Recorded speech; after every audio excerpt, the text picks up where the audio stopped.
if you look at old articles like 70s or 80s, they were calling to weaken the prohibitions. And one thing that I really love is they were saying we really need to weaken the prohibitions in general, but they were talking about how these prohibitions are like a hibernating bear ready to come out of hibernation and assert itself. And I love that because they were afraid of that. They didn't want that to happen. And I'm saying, let's make that happen. We Hibernating got bear. that bear. Yeah. Poke Like bear. let's get that bear going and make it a grizzly, you know? Hi, guys, and welcome to the House Call Vet Cafe podcast. I'm Dr. Eve Harrison. I'm a full-time integrative concierge house call veterinarian in Los Angeles, and I help other vets to build their unique mobile practices on their terms. This podcast is for and by house call and mobile veterinarians, so it is meant to give our community a platform to connect, to share our stories, to lift each other up, and to support each other. Most of us work solo as lone wolves, right? So for me, it's been really powerful to be able to physically hear the voices of my colleagues from all over the world and to get a chance to feel that we truly are part of a community of very real other human beings who get it. While you may be alone in that little bubble of your own vehicle when you're on the road seeing patients, I welcome you to join our community by tuning into our own podcast when you're on your way to your next house call. Whether you're a super experienced house call vet with 30 years of experience, you're a brand new prospective house call vet just looking to get started, or you're house call curious, there will be something for you in this podcast. Each episode, you will hear interviews from other mobile veterinarians just like yourself who are doing unique and innovative things, vets who are sharing their stories, their struggles and challenges, and you can also look forward to hearing valuable information and perspectives from specialists and experts outside of our micro niche. And finally, if becoming a house call veterinarian is something that you've been thinking about exploring, or you're looking for some extra support getting your own mobile practice to feel more profitable and sustainable for you, check out the information in the show notes about my course and our above and beyond supportive private community for members only, plus our monthly group coaching sessions within the House Call Vet Academy. You can also check out my free public Facebook group, which is also called the House Call Vet Cafe, the same name as this podcast, and which is a warm and cozy community for mobile vets to support each other in professional and personal development, in creative entrepreneurship, and in friendship. So thank you guys for spending time with me today. Let's dive into the episode. Hey everyone. This one is a little bit of a different episode. Actually, it was born out of a real fuck up because Dr. Mitch Lee and I had planned a real proper interview just so I could introduce you guys to him formally, since he's been a very popular installment in our last House Call and Mobile Vet virtual conferences, and everyone has really wanted to hear what he had to say. So I thought we would hear from him and then I would air this episode. However, the royal fuck up was that when we were recording our podcast episode, it was raining insane amounts of like Noah's Ark type of rain here in Los Angeles, and we lost connection. And the second part of the recording got screwed up. So we just decided to like redo the whole thing. And in the meantime, I wanted to share with you guys one of the lectures that we presented together at the House Call and Mobile Vet virtual conference, February 3rd and 4th, 2024. So just a couple months ago. And this lecture was really well received. So I thought you guys might like to hear it. And then we will be hearing from Dr. Mitch Lee a little bit later on and just kind of hear his whole story. And I wanted you guys to hear a little bit also on his opinions about what's called direct patient care in the human medical field, which is, I think, maybe one of the closest forms of human medical practice to what we do as house call vets. It's a little bit closer to concierge medicine, but I think it still has that intimate personal touch and the patient first sort of vibe and avoiding insurance and all of that stuff. So I'm hopeful that Mitch and I will get our very busy act together to record a second time and have you guys hear a little bit more about that. But for now, Mitch Lee is kind of like the leader in the movement to take medicine back from corporate interests in the human medical field. So naturally, we've formed a collaboration and we've collaborated a few times together. And I really love what he's doing. And I think the way that he explains things and the way he breaks it down and generally the concept themselves that he works with, I think are really, really relevant for us. So I hope you enjoy this episode. Here is the recording that we made for the conference that happened a couple months ago. And just hoping that taking it to a little bit of a broader audience will help empower and inspire everyone. So, hope you like this episode. Hey guys, I am extremely excited to have with us Dr. Mitch Lee back again with us this year. He was one of our most beloved speakers from last year's conference. It's true. Mitch Lee, well, I'll tell you a little bit about him. He's a board certified emergency physician, health and wellness enthusiast, and patient advocate with a direct care practice called Thrive Direct Care. He also runs an advocacy organization called Take Medicine Back, PBLLC. This organization is intended to produce a public benefit by operating in a responsible and ethical manner by imparting education and advocacy to the public regarding the corporate takeover of modern medicine, which has led to the financial exploitation of patients and the erosion of trust between healthcare providers and patients. So, Dr. Mitch was well received last year when we talked a little bit about human and veterinary corporate medicine. He's also got a conference by the same name, Take Medicine Back, that I've had the honor of speaking at as well to represent the veterinary voice in the conversation about the corporate takeover of medicine. And so we're partners in crime in this way. I'm super honored to have him back here with us. And today we are sharing a bit of a pre recorded conversation since Mitch will be coming off of an overnight ER shift and, in his words, brain dead at the time that you guys might be listening to this recording. So we figured we'd try and make sure you guys got an optimal experience with Mitch being fully awake. And so here he is. Welcome, Mitch. And I wanted to also invite you before we get into the heart of the conversation to show our conference attendees what you have on your wall right now. Mitch showed me this weird, crazy thing that I think you guys might like to see. Sure. Yeah. And thanks for having me back. It's super exciting to get the veterinarians involved. And since like last year, I think there's been a lot more movement and momentum in the veterinarian world as well. So let me show you that image. And also I'll just to back up, the bio is mildly outdated, but I still have Thrive Direct Care. I'm mostly working as an emergency physician, but the direct care and direct primary care aspect was really my attempt to work in a completely independent practice within medicine, which is hard to do if you are an emergency physician, and also probably same thing as a veterinarian because you're kind of attached to the hospitals. But in any case, yes, this is, we were just chatting about this on my wall there. I think you guys have all pretty dark senses of humor, I think, but don't want anybody to take too much offense to this. So this is obviously de-identified, but this is a trauma bay floor. And, you know, it was edited a little bit with very poor Photoshop skills. But this is actually a trauma bay floor after a thoracotomy, after a gunshot wound in the emergency department. I trained in Detroit. And in the chaos, a nurse grabbed sort of every critical medication that they had, including a bottle of propofol, which fell because she was carrying, you know, just armfuls of everything. And that mixed with some of the blood on the floor, and you'll see some surgical light reflections there. Wow. So, you know, I put out there, it's to somebody who maybe is a little bit desensitized, but not hopefully, you know, still has their humanity left. It's a cool image. It speaks to a lot of us in human emergency medicine, but also what really kills us is you have that kind of a high adrenaline, like classic emergency, what you kind of think of on ER or whatever, one of the shows, Grey's Anatomy or something. I don't know. Scrubs is the best, of course. Hopefully be standard with your audience. But the reality where we are now in our corporatized world is we can't just do that, right? We do the medicine that we wanted to do, but then you go and you got a waiting room of hundreds of patients and they're all pissed off and they've all been waiting forever.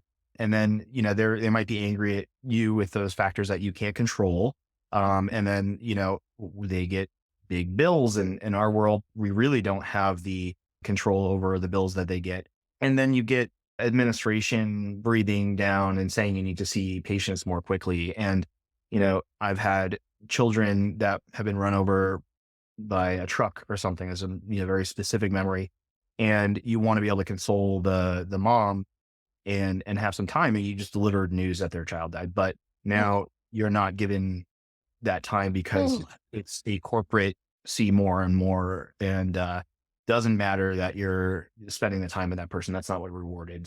So to me, it really kind of speaks to like the trauma we go through, Yeah. but then it add insult to injury. And that's what Wendy Dean, a psychiatrist, refers to as moral injury and moral injury in healthcare, which was a term that was really started out for the Army psychiatrists, or I think at the VA, but to describe what soldiers who signed up to do, the US military with all these great, deeply held moral, ethical values, but then they found themselves in like Vietnam being told that they need to basically they were judged by body counts, like how many bodies they were able to, that was the measure of success.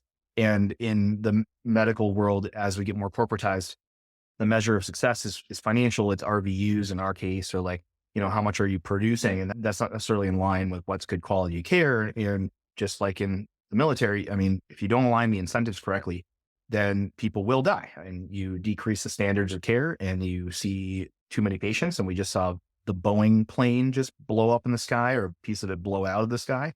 And there's a corporate mentality that took over Boeing as well. And I haven't watched the documentary yet, but it's worth probably watching to see where corners get cut all over.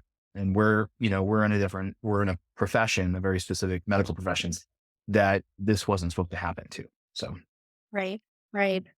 Thank you for sharing that. And I think that this painting on your wall, or this photograph on your wall, though it wasn't an intentional placement there, really leads beautifully into what we're discussing here. And just like what a powerful visual, just like capturing of what it's like in the ER. Holy shit. My God.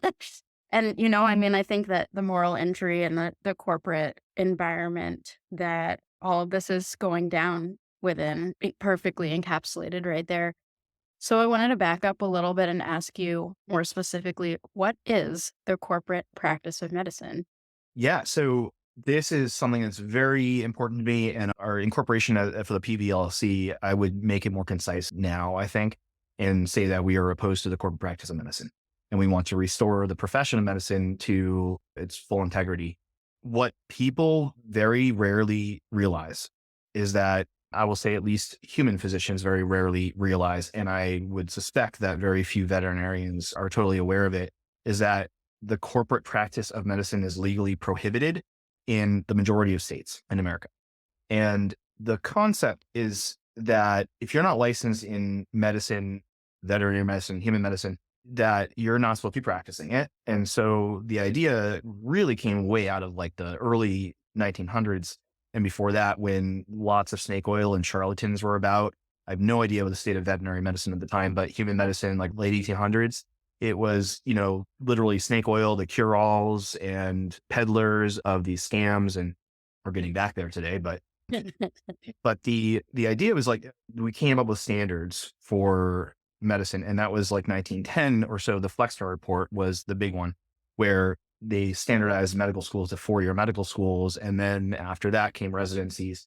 And so they closed a whole bunch of like 1-year, 2-year programs, or ones that didn't have any scientific basis. And so the initial idea was just that non-physicians shouldn't be practicing medicine, which is the same in veterinary medicine. And by extension, a corporation, which is an entity, cannot be licensed to practice medicine, because a corporation cannot go to school. It's not a human. It can't take the tests. It can't complete residency. It can never be licensed in medicine. And neither Not can, a human. That's an excellent point. and neither can AI, by the way. So, where that, Ooh, that's a whole, we'll have to have a conversation about AI in the future. That's coming. That's in the pipes. yeah. So we'll see where that one goes. But the concept was that those corporations cannot practice medicine. And then by extension, if the corporation were to employ the physician, then they could influence the practice of medicine. And we see that all the time, but it was a doctrine, and it was also in state medical practice acts made to be essentially illegal to various degrees, because the states started creating these on their own. And so they evolved differently in each state. But the majority said that a physician cannot be employed by a corporation for profit. And that seems fairly intuitive, but we accept it now as like the norm. So today, 75% of physicians are now employed, 74% are employees of a corporation. Now, corporations. That includes like hospital corporations and private equity firms. It includes now like Amazon and also United Health, like big insurance companies. And we know the insurance and payment system is definitely different in the veterinary world. That warps our world even more. But we're talking 1 in 10 physicians in the country are employed under United Health, one insurance company. And you may or may not have United Health. You might realize if you're trying to have an independent practice that all of these insurance products are absurdly overpriced and expensive. If you go to the marketplace, you'll probably see United Health as one of them. That's the biggest one in the country. And they own United Health, but they also own United Optum and Optum RX and a whole bunch of other subsidiaries, but they control the pharmacy benefit management companies that control the supply chain of pharmaceuticals. So if you want to control the entire pharmaceutical supply chain, then what better than to also control the prescribers, which are much more loosely defined as like nurse practitioners and physician assistants and physicians. We have no idea how many nurse practitioners they employ, but 1 in 10 physicians in the country employed by them. So, they can fire you or they can just employ different corporate protocols or approaches and control what you prescribe. But the most common way that, you as a human might encounter is just the very, very, very short time that you might have with your physician, if you see a physician at all. And that's where you're on the corporate rat race of see more patients, be more productive. And that's what we're seeing. And of course, it's happening in veterinary medicine as well.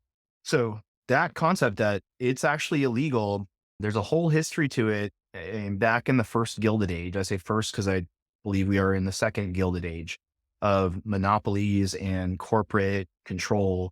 At the time, it was the trusts, these big monopolies of the railroad trusts and coal mining trusts and steel trusts. And those were broken up. Gilded Age is on HBO. I've watched one episode. I have no idea if it's really good, but it came back for another season. But, it's mostly looking at the opulence, right? There was just big wealth and then there was poverty. And that's really what we're moving back toward today, right? We're like losing the middle class and physicians and veterinarians. I mean, we're getting in more and more debt as we come out of school. And then we're getting more controlled by these corporations. But back in the early 1900s, the medical community came together and said, well, maybe we shouldn't be the company doctor. That's not a good idea because you literally were controlled by the mining corporation who just basically told you to tell all the miners that they shouldn't worry about their black lung and they should get back to work. So not good, right? That's controlling the profession of medicine. And that's where we are now. But we've come to such a slow boil that I don't think most of us realize it. Back in the 1950s, roughly, and 60s, like how many physicians from that era are actually practicing now when the corporate practice of medicine laws were actually really in effect before HMOs? That was a big part of destroying the corporate practice of medicine prohibition.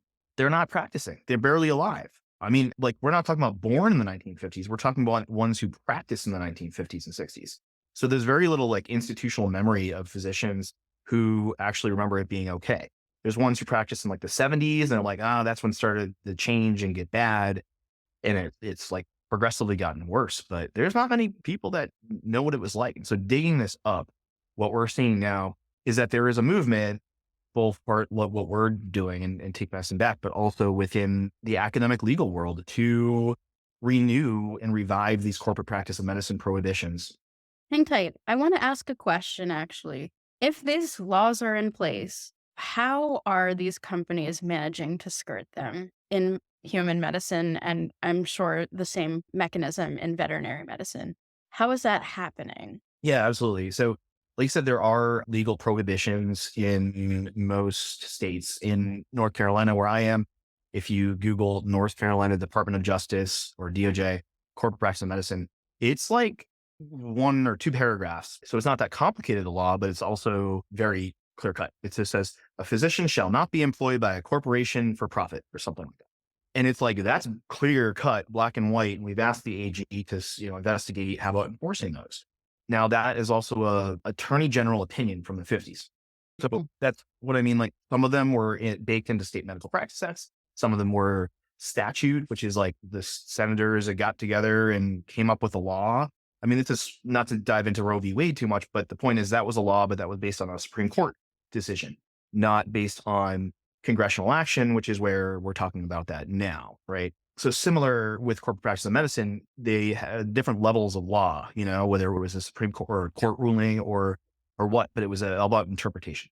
So many states have an exemption for nonprofit hospitals. The idea that a nonprofit hospital run by a bunch of nuns, an independent nonprofit hospital, those nuns actually were Mother Teresa and they wanted to do the right thing. And so they actually were morally, in line with the physicians. And the state said, well, as long as you're not actually influencing the practice of medicine, then you can employ physicians because, you guys are chill too.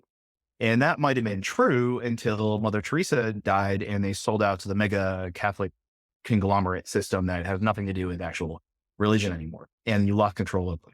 So those were some exemptions for corporate practice of medicine law. But what you needed to have in general is a physician or a group of physicians owning a practice. Now, if you're in a very big group practice, I don't know what that might look like with veterinarians. But you guys might be in like 3 or 4, but not like giant ones from We have except for the giant corporate. ones. Yeah, we have giant ones too. And that would make the corporate one. So I'm just not sure how many. I'm just totally not sure.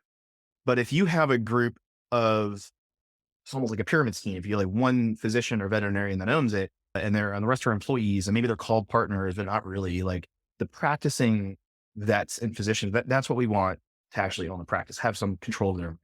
Anyway, I digress. How do they get around this? So they use what is referred to as a friendly physician. And I can only presume this is what they use in veterinarians and corporate vet practices. A friendly physician is not friendly to other physicians or patients. They are friendly to the corporate interests. So this is also variably known as a captive physician. So I literally met a private equity executive on a hunting trip. I don't know how vets feel about hunting. It's probably split. Mixed. Yeah, like it was like it was like a guided trip that my friend got me on. I don't really hunt, but I went on this trip that was more like a lodge and whatever. I can see why people don't like it because I think this is just like rich assholes mostly that Yeah. were there. And so, I do want to interject. I think that hunting is more humane than factory farming. I know we agree on that point. yeah, I'm sure it's a complex thought process for people. Highly, yeah. What we did kill. And I think there's certainly something to that. But anyway, it's rich people on this trip. This wasn't like hunting to survive. And so I run across this private equity executive. I make pretty good cocktails. So I made him a cocktail because we have like this open bar thing. And I was like, so that's interesting. You guys employ this. How do you do it? How do you get past those pesky corporate practice of medicine laws? And he goes and knocks back his third old fashioned because, and he's like, our captive physicians. Okay. That's what they call them. Variably, captive physicians, friendly physicians, or the friendly PC model. That's what's usually in the literature. And captive, friendly, I don't know, they're sellouts. Basically, they're a sellout. So there is, and I make no qualms about that. Like, Wow. and I say that's worse than the actual vets that are selling the practice. That's even a little bit different. Right. I'm talking about somebody who actively is signing over their license to skirt the law to make it look like they own the practice and they're just doing that for money. So that means a corporation has to come to them and be like, hey, it's illegal to do this. This is a law that was meant to protect patients and we are skirting it so we can profit off of patients and off of doctors. And we just want you to sign this paper to make it look like. Now, does that physician own it? They don't really, because they often then sign a stock transfer restriction agreement. This is the mechanism through it. So it basically strips them of power of ownership. So they put their name on the paper and then variably they might get like a regional medical director title or something. They're just, again, they're kind of a figurehead. Can I They're, interrupt again to say you are such a badass for getting one of these guys drunk on a hunting trip and finding this information out? Like, that's the coolest thing I've ever heard. Thank you for your good work, Doc. not that I wanted to, I won't go there, but yeah, sure. It was fun. So I learned that. And so there's one really egregious case that's known because you don't know who this person is generally. And it might be a regional person, but you have to basically maintain control over this physician because that physician is basically saying that they own the practice and therefore they're not violating the corporate practice of medicine prohibition. So you can find this out. It's hard to find. You can go on like the Secretary of State website and kind of look at like who registered what. And you can probably find that person because they had to put their name on the paper at some point to say that they owned it. There was a wrongful termination case by a Dr. Ray Brovant, who was an emergency physician, and he raised concerns about being the only physician in the emergency department and then being pulled up to the floors to do intubations. And there's a trauma center. So if a trauma arrived, there'd be no emergency physician in the emergency department. And this was routine, routinely understaffed, basically. So he raised concerns about, busy ER. And so he was fired, but he also was smart and he reported it. And he lived in a state where there were punitive damages, I guess. Apparently there's a lot more damages that can happen there. So he actually won a wrongful termination case. And in that case, they found that a guy named Greg Byrne, who was a physician, owned on paper close to 300, 2 or 300, a lot of practices in like 20 different states. Mhm. And he never set foot in any of them. He was just a guy on paper that allowed Envision, a KKR backed, it was MCare at the time, but private equity backed corporation, to make it look like he owned the practices. So that's like one of the most egregious cases that's out there. It's been described. Gretchen Morganson's book, Plunder, her book describes that. So, but it happens all over the place. Yeah, absolutely. We definitely have known examples of that in the veterinary profession as well. I can think of a few, but I'm not going to out them right now. Hi, my name is Jonathan Lau. I'm the founder of O3 Vets. One of the challenges of being a mobile veterinarian is that you have a more limited toolbox to draw from.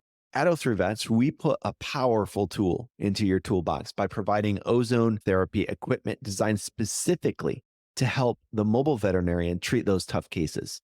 Ozone works as a redox molecule to help decrease inflammation and improve cellular communication. This has an incredibly beneficial effect on a variety of conditions, as demonstrated through the hundreds of scientific studies available.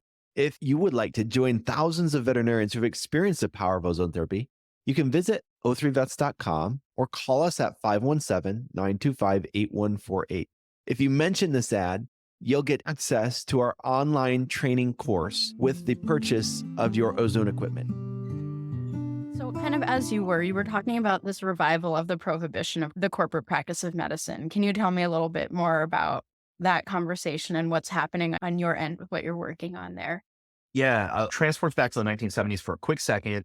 I guess everybody really hated doctors. It was like free love and free everything and also free medicine. I think there was this like, doctors have this elite knowledge and we need to get rid of doctors. Like, I think I wasn't there.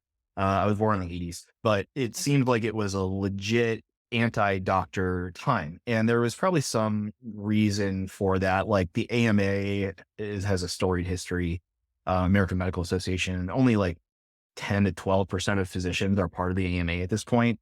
So it's a storied history and they opposed a lot of reform and there's some corruption and blah, blah, blah.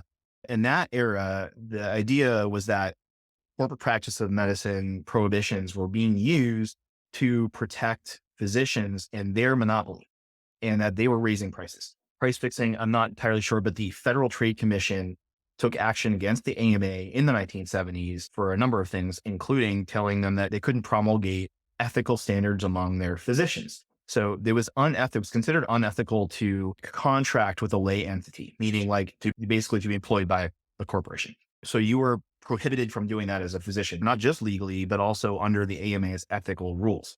The Federal Trade Commission thought, and at the time, there was this movement for HMOs. Like everybody thought, oh, the doctors are making things too expensive. So we need HMOs and these will control the doctors and that'll make everything very affordable and everything will be great, right? So that was the thought process. And they thought if doctors only competed as commodities, that our labor price would decrease and that prices will go down for society. And I'm sure salaries and pay is always a sore topic or a tough one. But if you look at employed physicians versus independent practice physicians, our salaries have gone down in real terms and adjusted for inflation. But have those decreased salaries translated to cheaper medical care and health insurance? Absolutely not, right? So if you look from the 1970s through 2018, the Brookings Institute did a study on the cost of healthcare as a percentage of GDP. Between the 1970s or like 1980 and 2018, it almost quadrupled as a percentage of gross domestic product.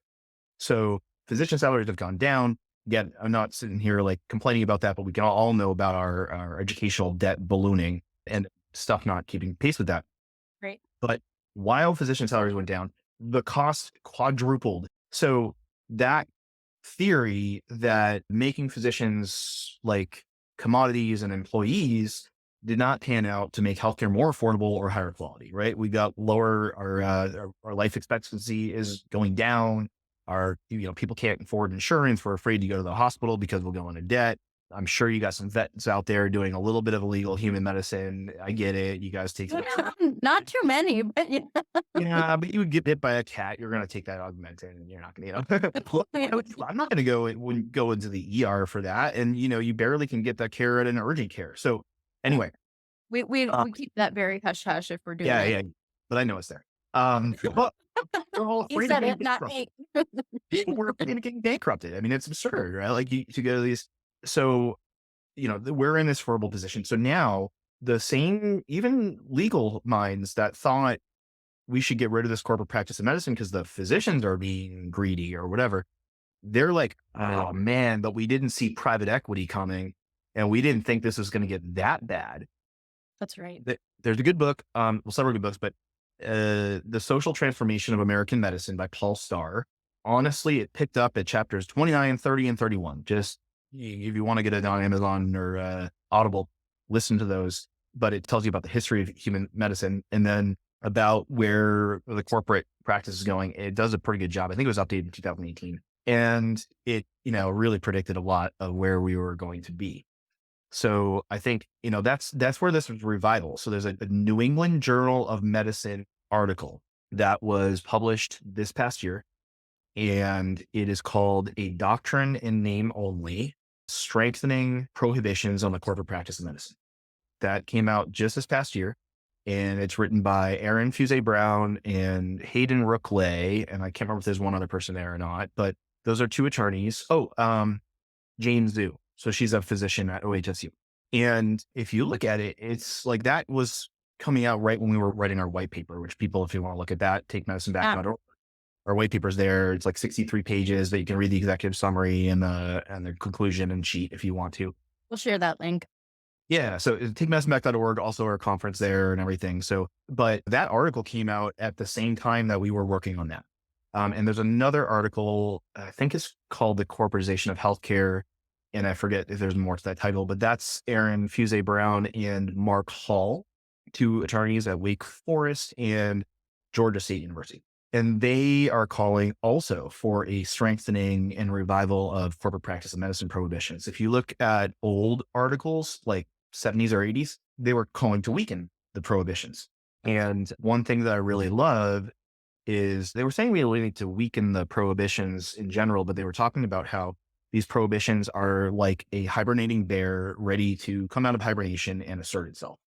And I love that because they were afraid of that. They didn't want that to happen. And I'm saying, let's make that happen. Hibernating bear. That bear.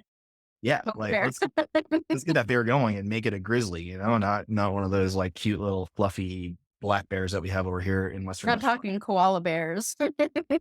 Aren't koalas mean? I don't know. Polar bears are mean. Koala bears? I don't know. I've never worked with them. I thought they were really nice.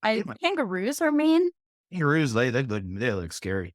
Polar bears will eat your head off or something, I've been told. And anyway, the black bears here in Western North Carolina, whole different deal, but they're very friendly. They're very, very, very friendly bunch.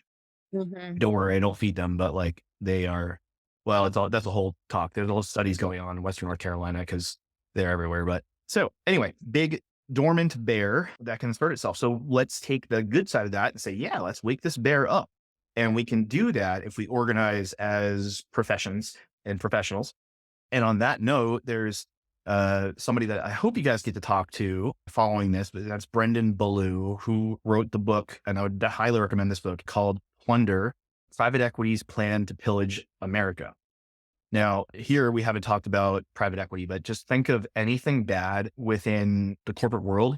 And then if it is purchased by private equity, turn it up like 10 notches. I mean, exponentially make it worse. It's a whole nother topic that I think is probably beyond, we'll talk forever. We can talk on a podcast or something, but it's bad. So when they purchase something, they're going to put a whole bunch of debt on that company. That company, in order to then survive, needs to take whatever they did with corporate stuff, but now they need to service all this debt. So they need to squeeze the workers, the veterinarians, the techs, they cut corners on the supplies. and then they increase prices or they start suing the patients or the pet owners, and they get, everything that you think is bad about corporate medicine gets 10 times worse with private equity. So Brendan talks about private equity. That's the center of that book. But his girlfriend, I have no idea which one of you guys it is, but is a veterinarian. So he covers a lot about vet med in the book, and among other things on the professions. He's also a federal prosecutor with the Department of Justice in the antitrust division, which antitrust has a big component here because a lot of these corporate vet practices will do what's called a roll up, and they, instead of doing big mergers, they take over little practices one at a time until they become massive. So like a snowball, they didn't just they just grew and grew and grew. And that allows them to dominate an area, which does two things. One, it means that if you're a vet and then there's only one place to work in town, then you can only work there. They control it's called a labor monopsony, different than monopoly. It's when there's only one buyer of something and that buyer is labor. And if you are the labor as a vet, then they have control over that. Same thing with monopoly. If there's only one vet practice in town, then you can only bring your pet in one place. So private equity drives a lot of that. Anyway, he'll be speaking at our summit on behalf of himself, but very much overlaps with what the Federal Trade Commission is doing right now and Department of Justice in terms of breaking up some of these corporations. His federal role, which he's not speaking on behalf of of his federal position, but he's a federal prosecutor in the Department of Justice, special counsel to the antitrust division, which the Department of Justice and Federal Trade Commission right now have been charged by the White House. Whatever you think about politics right now, I mean, there's a lot that's a mess, but this is a good thing. It's been charged to investigate corporate greed in healthcare. And the current Federal Trade Commission with Lena Khan at the helm is a very different FTC than a few years ago. And they are looking to break up big monopolies in a way that really hasn't been done since the 1910s and 20s with like Teddy Roosevelt. So there is movement there in human medicine. And obviously this matters to you guys because of your own profession and also because none of us can afford healthcare. And, so it matters from that perspective as well. So I'm hoping he gets to speak with you guys. He has to get clearance from the DOJ.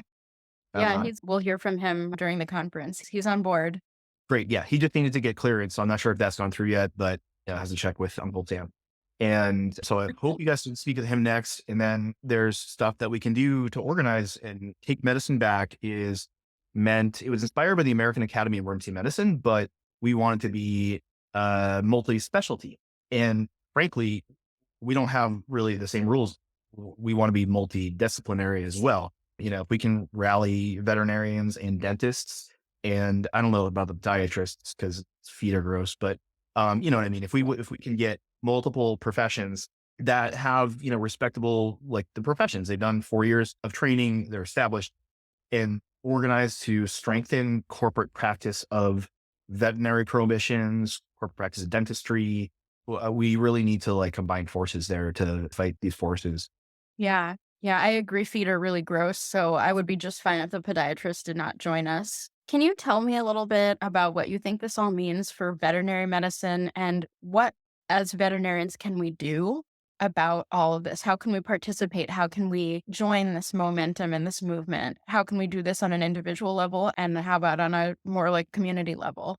Yeah. And I'll just in case there's podiatrists watching, I guess we should probably agree that feet are gross, but podiatrists might not be gross, but they do touch them. So that's gross. Anyway, I'm okay with the podiatrists joining as long as they wash their hands. But I think there is an awful lot. So we know it's hard to run a private practice in general. We also don't get the skills. I would presume you don't get the skills in veterinary school. We don't either. And there's obviously differences that I can't really speak to, which was the payment system and what are patients or pet owners willing to spend, that kind of a concept. But I would say if it is hard, which I presume it is, that it really is worth it to keep these skills because we don't know how to run private practices now in medicine. Our mentors sold out and they left us and didn't teach us the skills. So maintaining your own independence and realizing the importance of that, in terms of you can help the animals more and you can maintain more autonomy. Like the corporations came to physicians and said, yeah, this is so complicated. Don't you just want to be a doctor and we'll do the business? And that was a bad idea because you can't be a doctor. Oh, right. We have this exact same thing in corporate house call practice. We'll handle the back end for you. You can just be a doctor. But what that does is it takes away everything, every aspect of the freedom that is the entire point of having your own practice. Yeah. So, yeah, I just had to. No, absolutely. And I didn't mention this part, but the friendly physician is usually there's an MSO, which is management service organization, which is probably the same thing that they have there. And what they'll say is we're doing the back end stuff and we're not controlling the medicine, but they do. You And do. and part of that, they're not going to be like, you should choose this antibiotic or that antibiotic, although that might happen in United Health or something that has the specific pharmacy or like medication complex, but they are going to tell you to, move faster, produce more. They very well may, they're going to determine what supplies there are. So they are kind of controlling a lot of that. And in our world, there's order sets that are put out there that the nurses can order, but under your name. And so, like in the emergency department or something. So people get like CT scans and stuff before I even know the patient exists. And so they're practicing medicine. Corporations are practicing medicine for sure. So yeah, you can, I think on the individual level, like learning these skills to actually have your practice and have that thrive is great. And then organizing, we'd love to have you guys, we don't have a formal membership at this point, but just to get involved in the movement, you certainly go to takemedicineback.org, sign up for our mailing list and come to our event. And we do a couple conferences a year, including, just teaching the basics of this stuff and strategizing. And then we do like a hill day, like a lobby day. And well, we did one and it was really successful because we're not backed by big corporate interests. And I think we got so much more legitimacy on the Hill as like real doctors that are not lobbyists. Right. And you guys bring some puppies or something and we'll win over all of Congress, us to do that, but bring in like a cute corgi or something and, and then like, I think you can make a difference. So our next one, probably going to be October or something of 2025. People want to get involved, descend on Capitol Hill. We've got connections there and we're growing them. We get meetings and, if, we could have a few professions. We get the dentists and the veterinarians and we'll leave the podiatrists out because corgis will probably sell lawmakers, but feet probably won't. So, yeah. So sign up for our mailing list and Facebook. We have takemedicineback.org is our website, but our Facebook group is, I think, just search Take Med Back or Take Medicine Back. And then like whatever it is. well, I can't remember the page technical name. I'll share it. I'll share it with everyone. Great. And we're on Twitter too, at Take Med Back on Twitter. But yeah, come join us and sign up for the conference. I said it's like $40 even for non-EM physicians, non-physicians, and it comes with CME. But again, I don't think it counts for you guys. But yeah, so thanks for having me. And I hope you guys get to talk to Brendan and, turn this into a movement. Amazing. Thank you so much, Dr. Mitch. Always filled with pearls of wisdom and just a genius information that I think all of us need more exposure to. So thanks again for your time. I hope right now you're getting some good sleep after your ER shift. Good to talk about feet and corgis and all sorts of things. So thanks again. And till our next project. Yes. Thank you for having me. Great chatting. Thank you so much for listening to this episode of the House Call Vet Cafe. If you enjoyed this episode, then hit the subscribe or follow button on Apple Podcasts, Spotify, Google Podcasts, YouTube, or wherever you listen to podcasts so you never have to miss an episode. This podcast is made specifically for you, so don't be shy if you'd like to reach out and let me know your thoughts on this episode. You can find me on Instagram and Facebook as the House Call Vet Academy, where I also share more valuable content. If you're interested in learning more about consulting for House Call Vets or the House Call Vet Academy online course and community, please click on the link in the show notes. Have an amazing rest of your day, and I can't wait for you to join us for our next episode of the House Call Vet Cafe.